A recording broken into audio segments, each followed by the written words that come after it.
Olá, tudo bem? Bem-vindos ao canal. Esse é o primeiro vídeo e a gente vai explorar o problema da onisciência e do livre-arbítrio, né?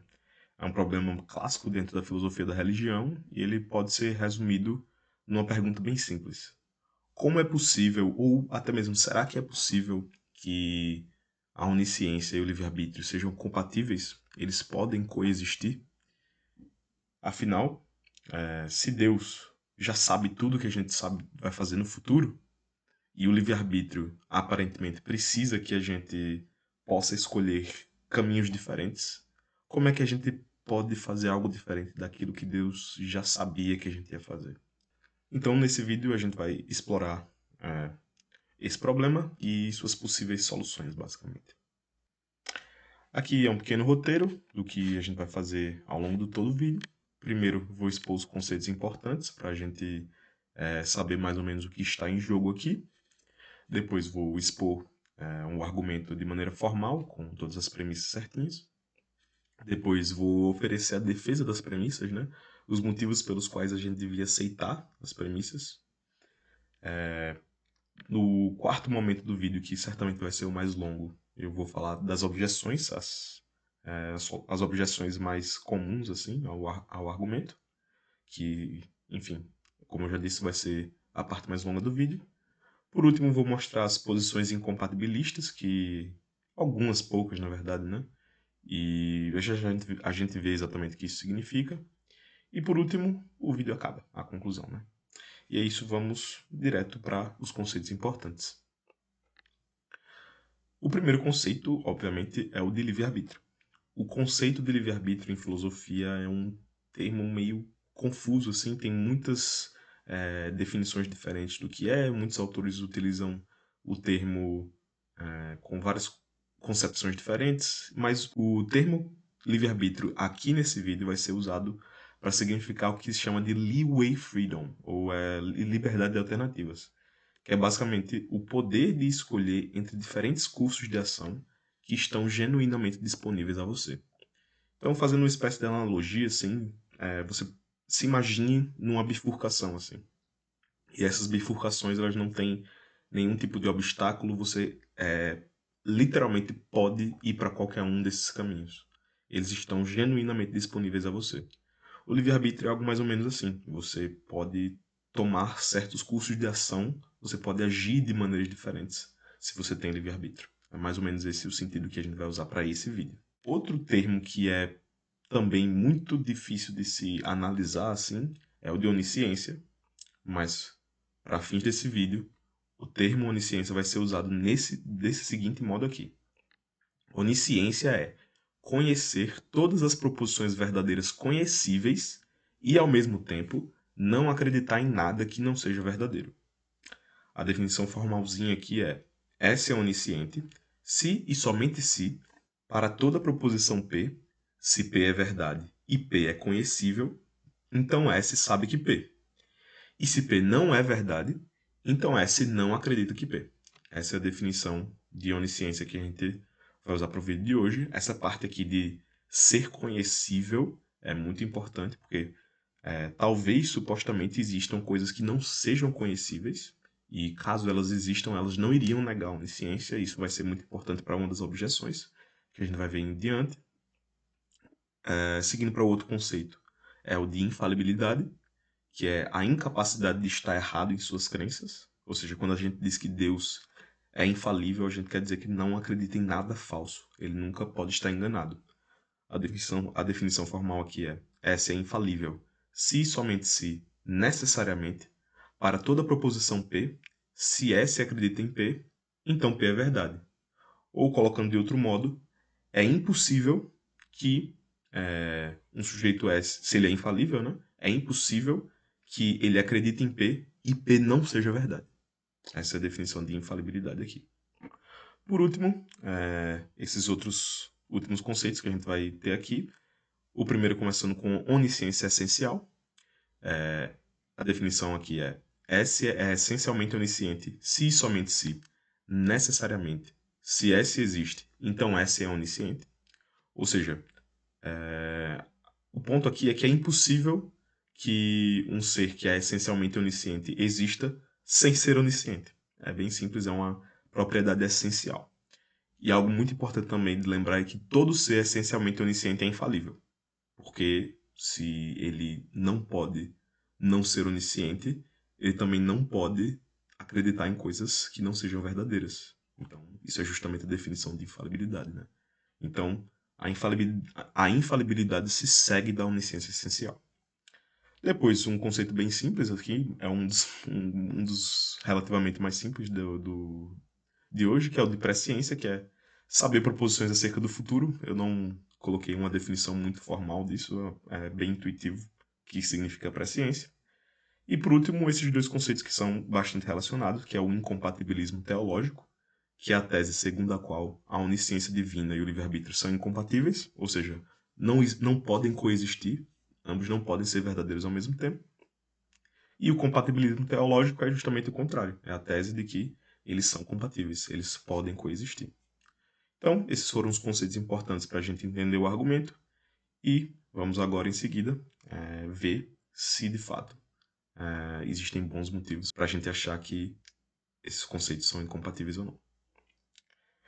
Bem, o argumento aqui é o argumento incompatibilista, né? Ele vai tentar mostrar que o livre-arbítrio e a onisciência são incompatíveis e ele começa assim. Seja P uma proposição qualquer acerca de uma ação futura sua. Então, vamos dizer, sei lá, amanhã você vai tomar sorvete às 3 horas da tarde. Certo? Essa vai ser a proposição que a gente pensou aqui. Premissa 1. Se Deus é onisciente, então Deus sabia no passado que você faria P. Ou seja, que você iria tomar o sorvete às 3 horas da tarde amanhã. Isso parece uma premissa bem óbvia, à primeira vista, pelo menos, já que se Deus é onisciente, ele sabe todas as coisas conhecíveis, né? Então, ele deveria saber o que é que você vai saber, o que é que você vai fazer no futuro. Parece justificada essa premissa. Premissa 2. Se Deus sabia no passado que você faria P e, ao mesmo tempo, você possui livre-arbítrio, então você pode agir de tal modo que, caso você agisse, ou A. Deus teria acreditado em algo falso, ou B. Deus teria acreditado em algo diferente, ou C. Deus não teria existido. Essa premissa, a princípio, ela é um pouco obscura, sim. Então, se vocês quiserem pausar o vídeo e ler direitinho e tentar entender exatamente, tentar achar motivos para ela ser verdadeira, mas a gente já eu vou falar sobre a justificação dela. Mas se quiserem pausar para ler melhor, podem ficar à vontade.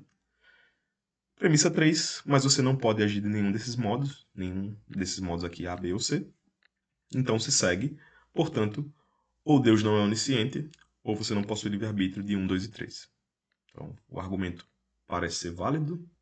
Não vou fazer essa análise da validade do argumento aqui. Caso vocês achem que o argumento é inválido, podem botar aí nos comentários. Eu não consigo pensar em como ele poderia ser inválido, mas caso vocês consigam achar alguma maneira, seria muito bem-vindo que vocês tentassem mostrar que o argumento é inválido. Bem, a justificação da premissa 1, lembrando que a premissa é: se Deus é onisciente, então Deus sabia no passado que você faria P. Essa é a premissa 1. E para justificar ela, a gente precisa ter certas assunções. A primeira é de que Deus é onisciente. Essa é a primeira de todas. Mas ela parece pressupor também essas outras 3 coisas aqui. A primeira é que Deus existiu no passado. A segunda é que existem verdades acerca de como o futuro será, mais especificamente acerca das suas ações humanas, das ações humanas futuras, no caso, né? E é possível saber essas verdades, ou seja, elas são conhecíveis. Então, dessas assunções aqui, de que Deus é onisciente, e essas 3, parece que isso se segue mesmo, que Deus sabia no passado que você faria P. Faz sentido, mas essas 3 aqui serão alvos de ataque nas objeções que a gente verá em seguida. Justificação da premissa 2. Essa aqui é um pouquinho mais complicada, mas vamos ler de novo a premissa. Ela diz: se Deus sabia no passado que você faria P e você possui livre-arbítrio, então você pode agir de tal modo que, caso você agisse, ou A. Deus teria acreditado em algo falso, ou B. Deus teria acreditado em algo diferente, ou C. Deus não teria existido. Qual é a ideia geral aqui dessa premissa? É a seguinte: como Deus sabia que você faria P, então P se segue do conhecimento de Deus. Ó, aqui está escrito, se Deus sabe que P, então P. Ou seja, então P é verdadeiro. Esse é uma das partes dessa premissa. E aí você tem que pensar, se você possui livre-arbítrio, dentro da definição que a gente colocou, isso significa que você pode fazer diferente de P. Ou seja, você pode agir de diferentes modos. Você pode fazer não P. Então a ideia aqui é o seguinte: como o mundo teria de ser caso você fizesse não P, ou seja, não fizesse P? Bem, se P se segue do conhecimento de Deus, então, se você fizesse não P, então Deus teria que não ter sabido que P. E como é que é esse mundo? Bem, Deus não saber que P, as únicas alternativas que parecem ter é a seguinte: para Deus não saber algo, ou ele teria que ter acreditado em algo falso, ou seja, teria que ter acreditado que P, quando na verdade você fez não P, ou Deus teria que ter acreditado em algo diferente, ou seja, Deus teria que ter acreditado que não P, certo? Ou Deus não teria existido para ter crença nenhuma ou conhecimento nenhum. Aparentemente, essas parecem ser as únicas possibilidades que o mundo teria de ser caso você fizesse não P. Teria que ser assim em relação ao conhecimento de Deus. Então parece que essa premissa, ela parece uma espécie de verdade a priori, por assim dizer. Ela parece ser obviamente verdadeira, parece ser uma tautologia. Essa é a justificação da premissa 2. Então, de novo, como essa é a premissa um pouquinho mais obscura, podem parar e examinar e ler o textinho aqui que eu coloquei, para ver se fica um pouquinho mais claro, mas é basicamente essa a justificação da premissa 2. Justificação da premissa 3, lembrando a premissa 3 é que você não pode agir de nenhum desses modos. Você não pode agir de tal modo que, caso você agisse, Deus teria acreditado em algo falso. Você não pode agir de tal maneira que Deus teria acreditado em algo diferente, ou Deus não teria existido. Você não pode, por quê? Primeiro, você não pode agir de tal modo que Deus tenha tido uma crença falsa, porque tradicionalmente se acredita que Deus é essencialmente onisciente. Ou seja, ele é infalível. Então você não pode fazer com que Deus tenha tido uma crença falsa. Segundo, você não pode agir de tal modo que Deus tenha tido uma crença diferente. Por quê? Porque as crenças de Deus, supostamente, estão no passado. E o passado é fixo. Nada que você faça, você não pode fazer uma ação que o passado tenha sido diferente do que ele foi. Então, você não pode mudar como as crenças de Deus eram no passado. Você não tem esse poder. E por último, você não pode agir de tal modo que Deus não tenha existido, porque Deus é um ser necessário. Deus é um ser que é impossível que ele não exista. Ele tem de existir. Ele existe desde toda a eternidade. Então, nenhum desses três modos você pode agir. Então se segue, por consequência, que ou Deus não é onisciente, ou você não tem livre-arbítrio. Esse é o argumento. Então agora vamos para a parte mais legal do vídeo, que são as objeções. Isso aí, praticamente todo o argumento em filosofia enfrenta objeções, e nesse vídeo certamente não seria diferente. A primeira objeção que eu vou tratar aqui, eu chamei de objeção da não causação. Ela é uma objeção muito comum, mas na verdade ela está aqui mais para a gente fazer uma espécie de limpeza, assim, porque ela não é uma objeção que funciona muito. Basicamente, a objeção ela diz o seguinte: ela diz que a presciência de Deus não causa as nossas ações. Deus saber do futuro não causa se eu vou fazer X ou Y. Então, esse problema é, na verdade, um falso problema, porque Deus não determina o que eu vou fazer, ele apenas sabe o futuro. Saber não é causar a minha ação, então não tem problema nenhum entre onisciência e livre-arbítrio aqui. Essa objeção, só que, se você parar para pensar, essa objeção ela não ataca nenhuma premissa do argumento, e na verdade o argumento nem se baseia no fato de que o conhecimento de Deus causa nossas ações. O argumento é alheio a essa ideia de que o conhecimento de Deus das nossas ações futuras causa essas ações. Então não é uma objeção que funciona muito. mas eu coloquei aqui no início do vídeo justamente porque ela é muito comum, aparece em muitos comentários assim na internet quando as pessoas discutem isso. Então eu botei aqui mais para fins de esclarecimento. Mas claro, essa objeção pode funcionar talvez em algum contexto onde a pessoa se valha dessa noção de o conhecimento de Deus causa as ações, mas o argumento que foi apresentado aqui não se baseia nessa ideia. Então essa objeção simplesmente não se aplica ao nosso argumento. Então vamos às objeções que eu considero mais promissoras. E primeiro, obviamente, vamos começar com as objeções à premissa 1. São duas objeções, na verdade, duas e uma que é subdividida em duas. A primeira é a solução da eternidade e a segunda é o teísmo aberto. Então vamos logo para a solução da eternidade, que tem origem provavelmente com Boécio, assim, normalmente se fala mais ou menos dessa origem. São Tomás de Aquino também fala mais ou menos dela. E essa solução ela consiste em apontar que a premissa 1 ela tem um pressuposto ilegítimo, lembra? Que é justamente aquele primeiro tópico, que é que Deus existe no passado. Essa premissa ela pressupõe que Deus existe no tempo. Mas, como disse Boécio e São Tomás de Aquino, Deus na verdade não existe no tempo. Deus nunca existiu no passado. Então não faz sentido dizer que Deus sabia no passado que as nossas ações futuras iriam ocorrer. Não, Deus não está no passado. Então vamos pegar esse trecho aqui da Suma contra os Gentios, onde São Tomás de Aquino diz o seguinte: deve-se dizer que as coisas que passam ao ato no tempo são conhecidas sucessivamente por nós no tempo, mas por Deus na eternidade, ou seja, são conhecidas por Deus na eternidade, que está para além do tempo. Por conseguinte, como só conhecemos os futuros contingentes enquanto tais, não podem ser certos para nós, ou seja, não temos conhecimento com certeza do futuro. Mas Deus tem, justamente porque ele conhece o futuro como se ele fosse presente para ele. Ele tem acesso a todos os momentos do tempo de uma única vez só, justamente porque está para fora dele.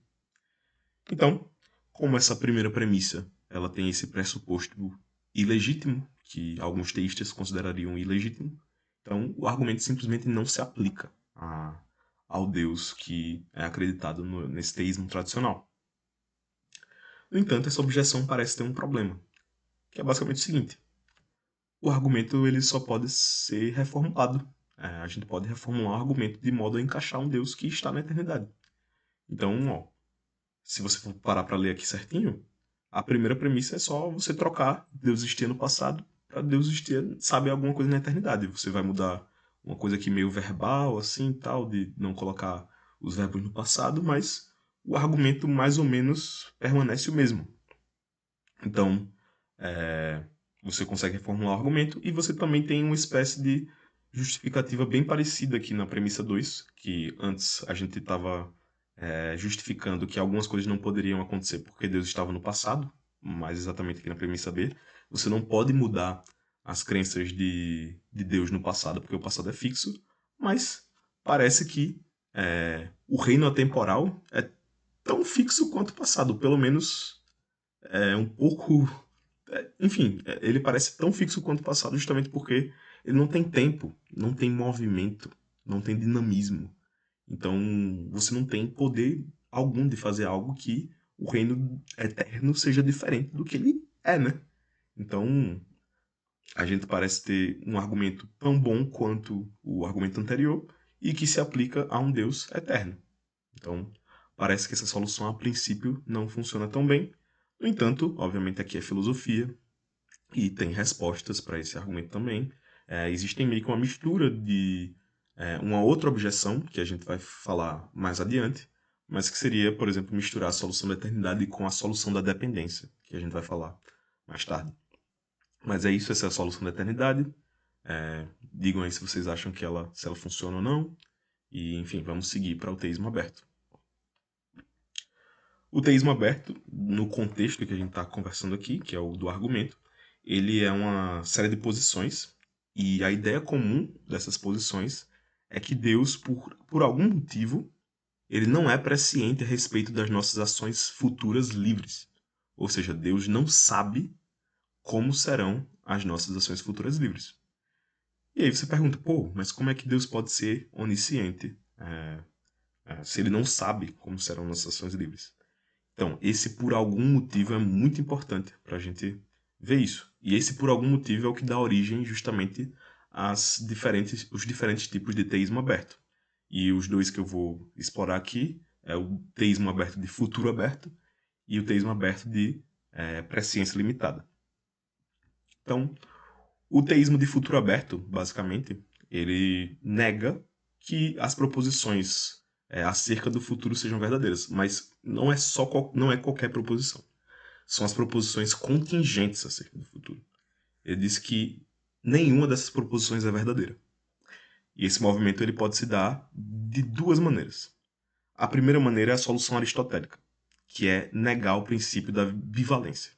O que é que diz o princípio da bivalência? Ele diz que toda proposição é ou verdadeira ou ela é falsa. Ou seja, o proponente da solução aristotélica vai dizer que não, nem toda proposição é ou verdadeira ou falsa. Existem algumas proposições que não são nenhuma das duas. Então, por exemplo, nesse caso aqui, amanhã, que é o nome é solução aristotélica, fazendo esse adendo, porque Aristóteles, no capítulo 9 da sua obra da interpretação, supostamente nega esse princípio para resolver um problema parecido com o fatalismo teológico aqui, que é chamado fatalismo lógico. Então ele supostamente nega que todas as proposições sejam ou verdadeiras ou falsas. Então, nesse caso aqui, amanhã haverá uma batalha naval e amanhã não haverá uma batalha naval, são ambas não verdadeiras, mas elas também não são falsas. Essa é a solução aristotélica. E a outra posição é a chamada todos falsos, em inglês é all false. Ou seja, todos os futuros contingentes, que são essas proposições, né? Essas proposições acerca do futuro. Essa posição diz que todos os futuros contingentes são falsos, na verdade. Então, quando se diz amanhã haverá uma batalha naval e amanhã não haverá uma batalha naval, essas duas proposições são falsas, né? Então, basicamente é o seguinte: se as proposições acerca do futuro contingente não são verdadeiras, Deus não sabe elas, não por uma limitação dele, mas simplesmente porque não tem nada para ser conhecido. Isso não nega a onisciência de Deus, porque Deus continua sabendo todas as proposições verdadeiras conhecíveis e não acredita em nada que não seja verdadeiro. Isso não nega a onisciência de Deus. Ele não sabe do futuro, justamente porque não tem nada para saber acerca do futuro contingente, no caso, né? Então, essa é a solução do futuro aberto. Para defender essa posição, normalmente eles se baseiam numa tese da filosofia do tempo chamada de presentismo, certo? O que é que diz o presentismo? Ele diz que as coisas que existem no tempo só existem no presente. O passado e o futuro não existem, não tem uma espécie de ontologia positiva robusta. Só o presente tem essa ontologia robusta. Ou seja, como não existe nada no futuro que tenha essa ontologia positiva, essas proposições, como haverá uma batalha naval amanhã, não podem ser verdadeiras, elas não têm base ontológica, né? Então, haverá uma batalha naval amanhã ou não haverá uma batalha naval amanhã, não tem base para dizer que essas proposições são verdadeiras. Um problema, obviamente, que parece ser claro para essa solução, é que ela parece negar um princípio lógico muito bem estabelecido, que é o princípio do terceiro excluído, que é esse aqui, P ou não P, ou seja, para toda proposição, ou P será verdadeiro, ou não P será verdadeiro. Ou amanhã haverá uma batalha naval, ou amanhã não haverá uma batalha naval. Se ambos os disjuntos aqui são falsos, ou ambos não são nem um pouco verdadeiros, essa proposição não pode ser verdadeira, porque uma disjunção ela só é verdadeira caso algum desses seja verdadeiro, caso P ou não P seja verdadeiro. Bem, para isso existem algumas respostas, por exemplo, o proponente da solução aristotélica pode de fato negar o princípio do terceiro excluído, ou pode não negá-lo, mas ele pode negar algumas versões do terceiro excluído e dizer que, por exemplo, proposições disjuntivas não são verofuncionais. Ou seja, a verdade dessas proposições não se dá pela verdade das suas partes, né, dos seus átomos.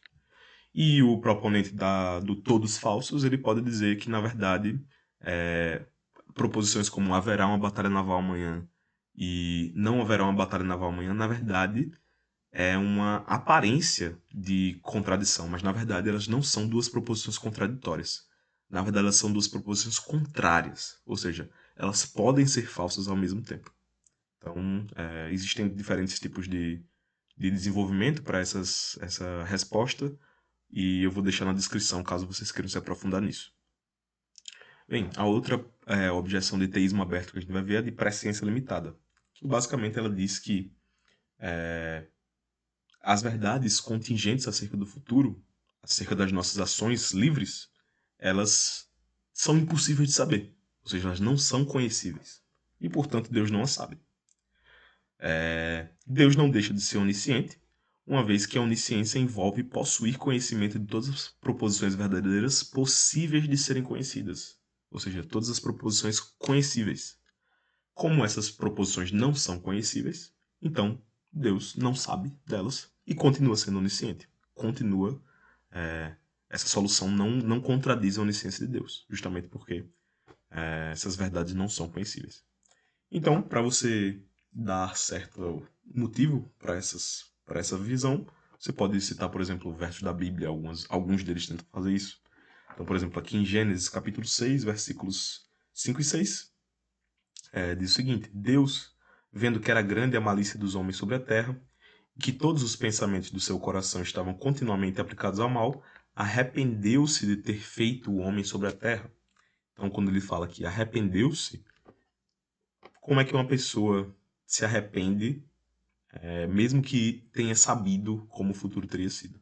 Então, supostamente Deus não sabia exatamente. Para se arrepender, ele precisava não ter sabido de como seria o futuro.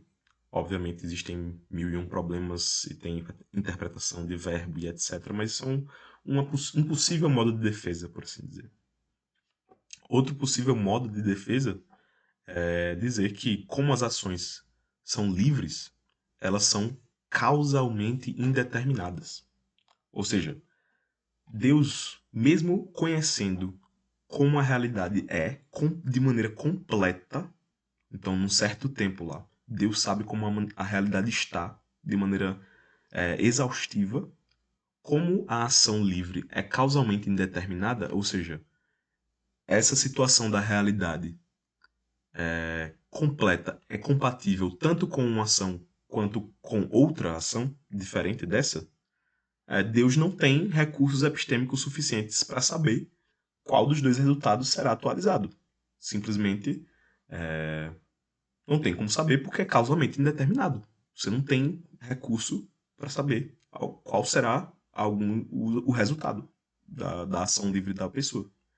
Então é basicamente isso. Qual é o problema?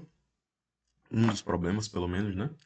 É que parece que ela nega o teísmo de ser perfeito. É o Deus que é totalmente, maximamente perfeito.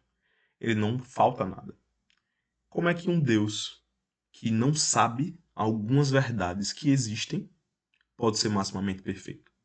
Então parece existir uma certa tensão aí entre a solução de presciência limitada com o teísmo de ser perfeito. Obviamente, existem também respostas a isso, não vamos entrar, mas são um dos possíveis problemas a essa objeção. Agora vamos entrar nas objeções à premissa 2. Só que não parece ter tantas objeções à premissa 2, porque, como a gente tinha falado antes, ela parece ser uma proposição que é verdadeira a priori, assim, ela parece ser uma tautologia. Então, as objeções a ela são meio, aqui como eu botei, meio idiosincráticas. Então, por exemplo, você pode negar que, sei lá, se Deus conhece P, então P é verdadeiro, e não P não implica que Deus não conhecia, ou seja, você negar o modus tollens, basicamente. Ou você pode dizer que Deus é, na verdade, um título para um certo objeto, e outra coisa teria sido Deus, mas como essas objeções são meio idiosincráticas, eu prefiro não tratar delas aqui no vídeo. Mas é isso, essas são as objeções à premissa 2. E agora, por último, as objeções à premissa 3, que tem a maior quantidade de soluções aqui que eu coloquei, que a primeira é da onisciência não essencial, Depois a da contingência divina. Terceiro, ocamismo. E quarto, a solução da dependência. Ou seja, você não pode agir de nenhum desses modos, é o que diz a premissa 3. E cada uma dessas soluções vai negar isso. Vai dizer, você pode agir de pelo menos algum desses 3 modos. Então, a primeira objeção que a gente vai ver, a premissa 3, é a onisciência não é essencial. O que é que diz essa objeção? Ela vai negar a premissa 3, dizendo que você pode agir sim de tal maneira que, se você tivesse agido, Deus teria acreditado em algo falso. Ou seja, Deus não é infalível e, portanto, não é essencialmente onisciente. Lembra que a onisciência essencial implica infalibilidade?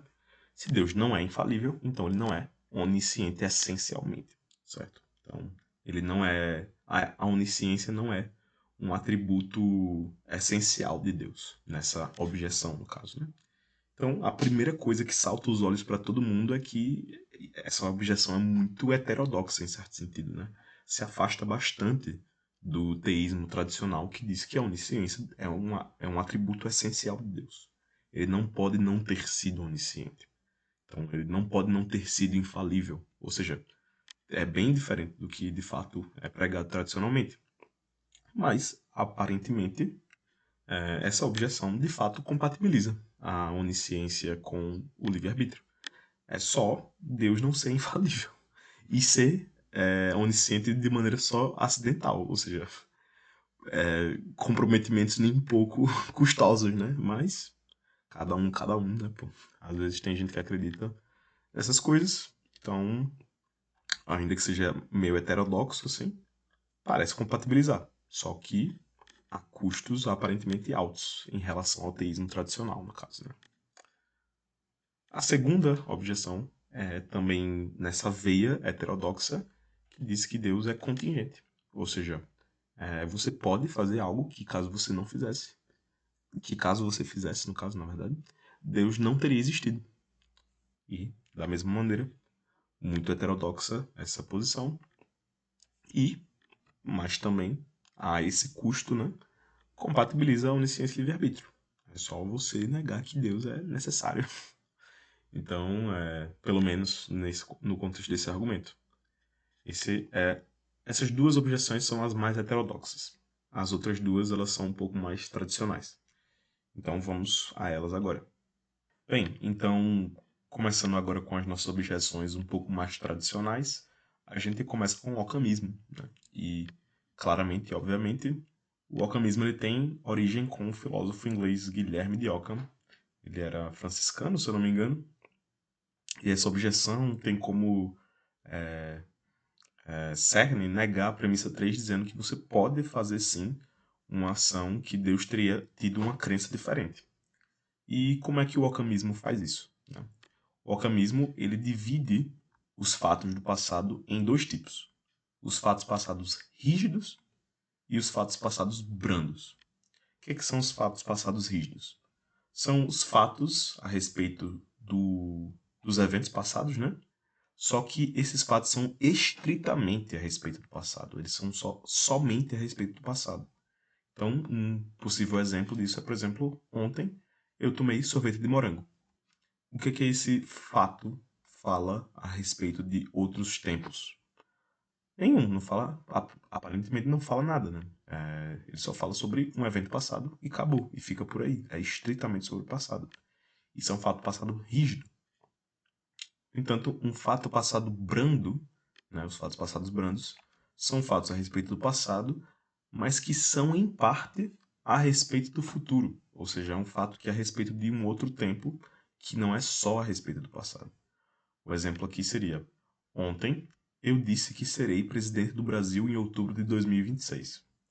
O tempo que eu estou gravando esse vídeo é em janeiro de 2026, então essa frase é em parte sobre ontem, mas também é em parte sobre o futuro desse ano, em outubro de 2026.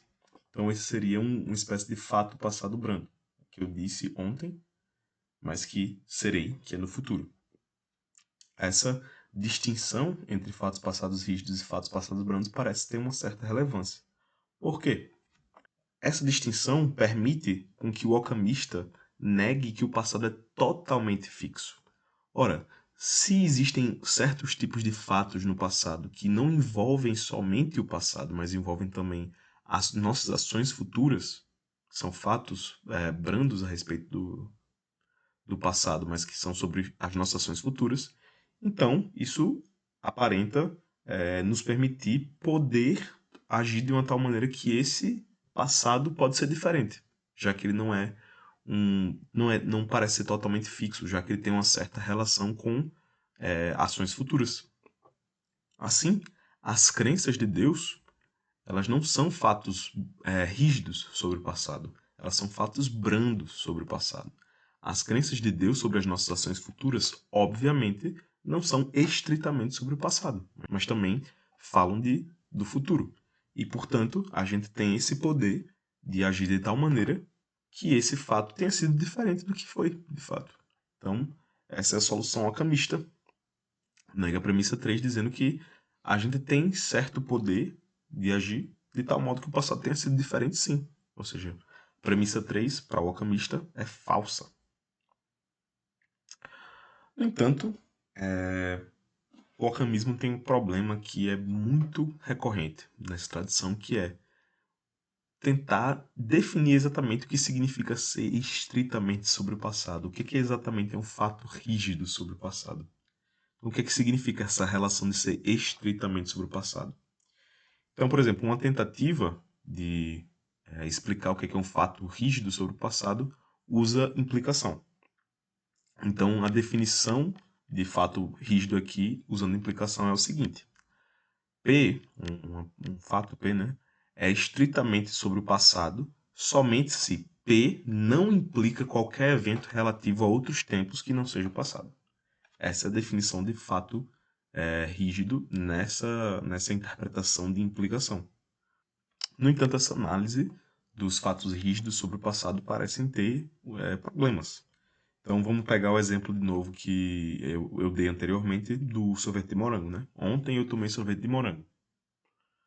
Ou seja, se isso fosse um fato rígido, o que parece ser, ele não poderia implicar coisas sobre outros tempos que não fosse o passado. No entanto, disso parece seguir que amanhã não será a primeira vez que eu tomarei sorvete de morango, por exemplo. Isso é um fato sobre o futuro. Segue-se de que ontem eu tomei sorvete de morango, que amanhã não vai ser minha primeira vez.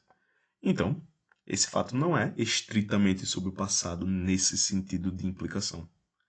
Então, o alquimismo não existe somente essa tentativa de definir o que é um fato rígido, mas o alquimismo ele tem essa tradição de fazer várias interpretações do que é um fato rígido, do que é um fato brando, e essas tentativas elas são falhas, ou porque elas têm contra-exemplos, ou porque elas se afastam tanto da nossa intuição sobre o que é um fato rígido sobre o passado, que elas normalmente vão começar a parecer ad hoc, ou seja, elas são uma definição feita somente para evitar o problema da incompatibilidade do livre-arbítrio e da onisciência.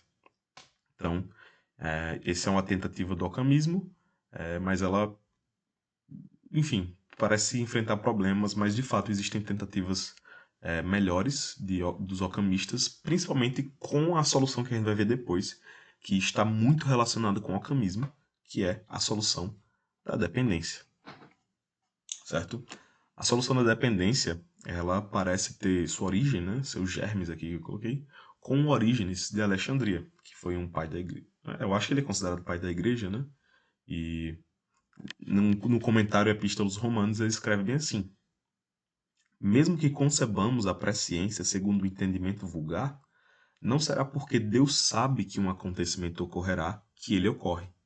Antes, é porque algo vai acontecer que Deus o conhece antes de acontecer. Então, o ponto-chave da solução da dependência é dizer que as crenças de Deus acerca das nossas ações futuras dependem do que nós fazemos, e não é o contrário. Não é nossas ações que dependem da crença de Deus, e sim a crença de Deus que depende das nossas ações. Então, essa relação de dependência das crenças de Deus com as nossas ações permite com que o proponente da solução da dependência negue a premissa 3, mais ou menos igual ao alquimista, dizendo que a gente pode sim fazer algo que, caso a gente fizesse, o passado teria sido diferente. As crenças de Deus teriam sido diferentes, justamente porque existe essa dependência das crenças de Deus com as nossas ações. Então vamos entrar um pouquinho nos meandros, que essa parece ser uma das soluções que é a mais complexa e a última que a gente vai ver hoje. Como é que funciona mais ou menos o debate aqui. A justificação da parte B, da premissa 3, ela parte de um princípio, que a princípio um princípio que é princípio, né? Mas um princípio que parece ser muito plausível. Prima facie, né? À primeira vista parece ser muito plausível, que é o princípio da restrição da fixidez do passado, o RFP. O RFP diz o seguinte: ninguém, em nenhum tempo T, pode agir de tal modo que o passado relativo a T tenha sido diferente do que foi. Ou seja, se Deus teve uma crença no passado, uma crença de que P, por exemplo, né? Ninguém hoje pode agir de tal modo que Deus não tenha tido a crença no passado de que P. E o que faz o proponente da solução da dependência? Vai negar esse princípio. Ele vai negar esse princípio. Como que ele vai negar esse princípio? Ele vai partir de um outro princípio que é muito plausível também, à primeira vista. Que vou chamar ele de princípio da dependência agencial. O que é que esse princípio diz? Vamos lá, ele é um pouquinho... Esse é um pouquinho mais complexozinho, mas eu vou usar esse exemplo aqui que está aqui embaixo. O que diz o princípio da dependência agencial? Diz que, dados um sujeito S e quaisquer proposições P e Q, se S tem uma escolha sobre se P é o caso ou se não P é o caso, e Q ocorrer ou não Q ocorrer depende de P ser o caso ou de não P ser o caso, então S tem uma escolha sobre se Q é o caso ou se não Q é o caso. Calma lá, vamos dar um exemplo aqui. Então, por exemplo, digamos que você está numa sala com um interruptor e a luz está acesa. E é o seguinte, você tem uma escolha, digamos que você tem uma escolha sobre se o interruptor está virado para cima ou o interruptor está virado para baixo, certo? E a luz está ligada, depende do interruptor estar virado para cima ou estar virado para baixo. Ou seja, se você tem uma escolha sobre o interruptor estar virado para cima e o interruptor está virado para baixo, e a luz está ligada depende do interruptor estar virado para cima ou para baixo, então você também tem uma escolha sobre se a luz está ligada ou não. Isso parece óbvio, é um princípio muito plausível. Um princípio que parece ser obviamente verdadeiro. Ambos os princípios parecem ser obviamente verdadeiros. Mas, a partir desse princípio, o proponente da solução da dependência ele consegue fazer um argumento que gera uma espécie de contra-exemplo ao princípio da fixidez do passado. Né? E o argumento é o seguinte. Vamos começar mais ou menos como antes, né? Seja P uma ação sua no futuro, por exemplo, que você vai dar like no vídeo quando o vídeo terminar. Então, o argumento começa o seguinte. Você pode escolher se P ou não P, se você vai dar like no vídeo ou se você não vai dar like no vídeo. Deus ter acreditado que você vai dar like no vídeo depende se você vai dar like no vídeo ou se você não vai dar like no vídeo. Certo? Essa é a premissa da dependência que os proponentes vão dizer. Segue-se de 1 de 2, logo, você pode escolher entre Deus ter acreditado ou não que P, ou seja, que você vai dar like no vídeo. Isso vai se seguir de 1 e de 2 e do princípio da dependência agencial. 4. Se você pode escolher entre Deus ter acreditado ou não que P, ou seja, que você vai dar like no vídeo, então você pode agir de tal modo que o passado tenha sido diferente do que foi. Logo, você pode agir de tal modo que o passado tenha sido diferente do que foi, segue-se de 3 e 4. Argumento válido.